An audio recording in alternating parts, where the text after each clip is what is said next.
Wealthy families of the Gilded Age lived lives of nearly unimaginable indulgence. From designer clothing and jewels, to mind-boggling elaborate meals, to sprawling homes that would rival Neverland Ranch. If you were among the elite, you didn't do anything halfway. So, today we're going to take a look at the most unbelievable excesses by rich people during the Gilded Age. But before we get started, be sure to subscribe to the Weird History channel. After that, leave a comment and let us know what other historic excesses you would like to hear about. Okay, time to kick back for an episode of 19th Century Cribs.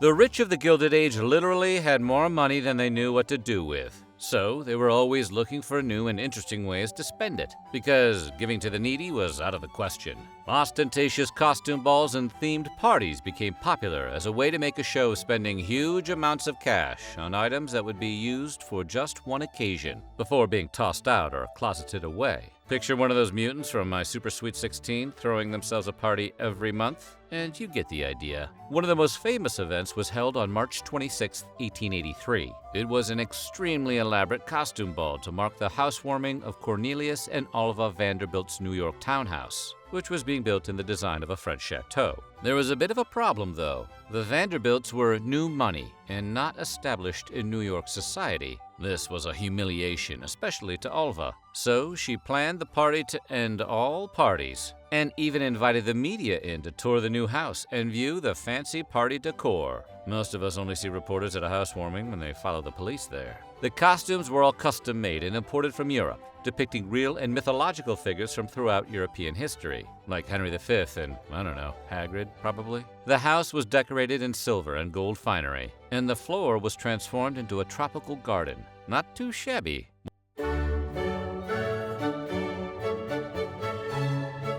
While most people struggled to make ends meet, the only concern faced by the Gilded Age elite was competing over who had the biggest, the most, and the best of everything. Arguably, the fiercest competition was over who had the most lavish home. The competition was so fierce that home construction of the super-rich was covered in the local newspapers on a daily basis, like a precursor to lifestyles of the rich and famous and modern news gossip. Newport, Rhode Island was prime real estate for the 19th century one-percenters, and they worked hard to outdo each other. For example, when Cornelius Vanderbilt constructed his famous home, the Breakers, it was an attempt to one-up his brother, William K. Vanderbilt, specifically William's latest home, Marble House. Kind of sounds like a pancake joint. I'd eat there. You want to go to Marble House? Yeah. William specifically designed Marble House to outstaff, outdress, and outparty his older brother and other Gilded Age clout chasers. The Newport Mercury reported that Marble House contained 500,000 cubic feet of imported marble. That's a bit on the nose. As well as paneled walls portraying gods from the Classical Age. Some of the walls were even coated in 22-karat gold leaf, all of it painstakingly applied by hand. Not all the great estates of the Gilded Age were in New York City or Newport, Rhode Island. Freezing northern winters inspired the super-rich to build palatial getaways in the South. Most famous is the Biltmore Estate near Asheville, North Carolina, constructed by George Washington Vanderbilt II between 1889 and 1896. The Biltmore remains in the ownership of the Vanderbilt family to this day, and it is the largest privately owned home in the United States. The estate covers nearly 11 miles, meaning it would take an average groundskeeper between 2 and 3 hours just to walk from one end to the other. The main house alone is nearly 200,000 square feet, roughly the same size as Disneyland's Adventureland. Imagine losing your car keys in that place. It's just easier to buy a new car. Construction was such an undertaking that an entire village was erected nearby to house the necessary workforce of over 1,000 people. A 3-mile railroad spur was even built just to transport building supplies to the construction site. Not to be outdone, a railroad tycoon family called the Garretts bought the illustrious Evergreen Estate near Baltimore, Maryland in 1878. They immediately began remodeling the place to be even grander than before. One upgrade involved building a theater, complete with a stage, seating, and a ticket window, where the matron of the house could perform for her guests, and apparently sell them tickets. That's a lame party invite. Probably the most ostentatious update, however, was a golden bathroom, which still exists today. The bathtub alone is covered in 23-karat gold leaf, and the room contains the only confirmed golden toilet seat in the United States. It doesn't count if you just spray paint it gold. Didn't know the rest of the world had so many golden toilet seats. and the US only has one. Come on, US. We can do better.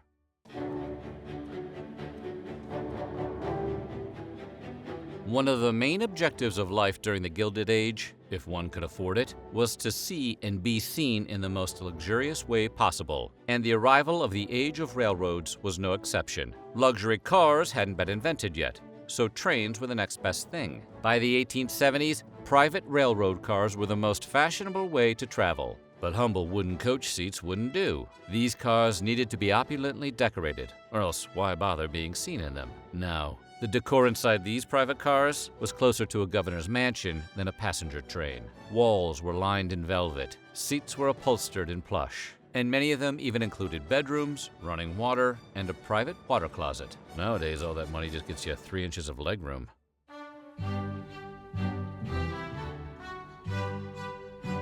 The Gilded Age went big on everything, especially when it came to eating. Most meals were elaborate affairs and almost always held indoors. However, there were certain notable exceptions. The more outlandish, elaborate, and expensive, the better. For example, in some cases, the meal was served on horseback. On one such occasion, millionaire C.K.G. Billings hosted a horseback dinner at a swanky New York restaurant. Even the horses were treated like millionaires, as they were provided with their own individual bags of oats. It's hard to imagine polishing off multiple courses while steadying your mount and juggling china, crystal, and silver, but they pulled it off somehow. It's tough enough eating a Big Mac in the back of an Uber without getting pickles everywhere. Billings' bill came to $50,000, somewhere in the neighborhood of $1.5 million in today's bucks. But for Billings, it was a pittance, a small price to pay to show off for his frenemies. That being said, some guests reported the experience as being the worst sort of torture, and it does sound difficult to enjoy five-star dining on the back of a galloping animal that poops without warning.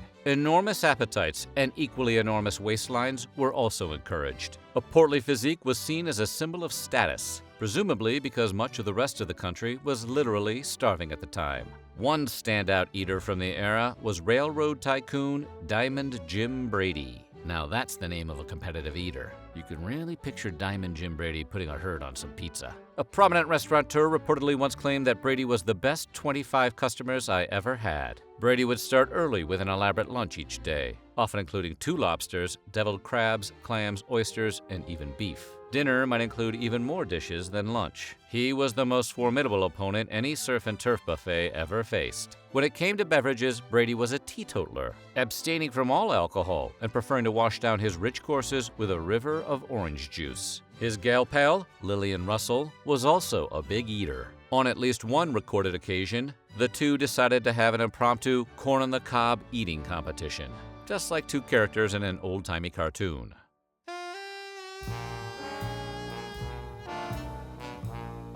Not every excess of the Gilded Age was meant for the public eye. Prostitution was effectively legal at the time, and what better way to express one's prowess than in the bedroom? One street in particular was known for its variety of high-quality brothels. 39th Street, west of 7th Avenue. Known as soubrette row, soubrette being the French term for a saucy, flirtatious woman, this region of the Tenderloin was located conveniently around the corner from the Metropolitan Opera House. Apparently, all sorts of indecencies were on offer at the fancier brothels, with some practices considered so scandalous that the women who engaged in them were often shunned by their peers. Presumably, trains and food were involved. But this was the Gilded Age, so for the right price, anyone could have their fantasy fulfilled.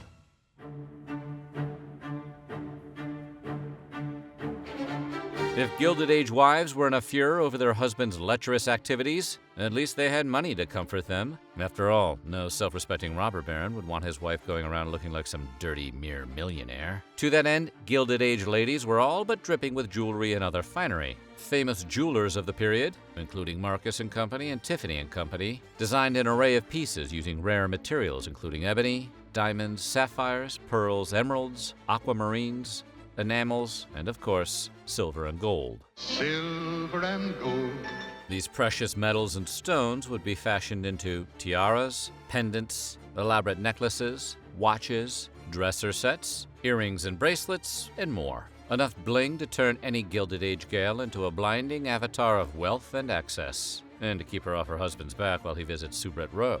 But jewels weren't the only gaudy fashion trend. The elite didn't care about anything except indulging themselves. And spending money like Willy Wonka makes it easy to shut out the consequences of your actions. For example, during the late 19th century, fashionable women became enchanted with the luminous feathers of the snowy egret, incorporating the feathers into hats, dresses, fans, and even home decor. Yeah, 19th century rich people were burning through cash to build literal birdhouses. Now, these weren't just any feathers. These specific feathers were the ones the delicate birds grew during breeding season, when they were preparing to give birth to their young. Consequently, in many cases, egret hunters would kill and skin the mature birds right in front of their recently hatched young, leaving the babies to fend for themselves. Oof, turns out that Simpsons episode was barely a parody. The demand grew greater and greater until the snowy egret became endangered and was nearly driven to extinction.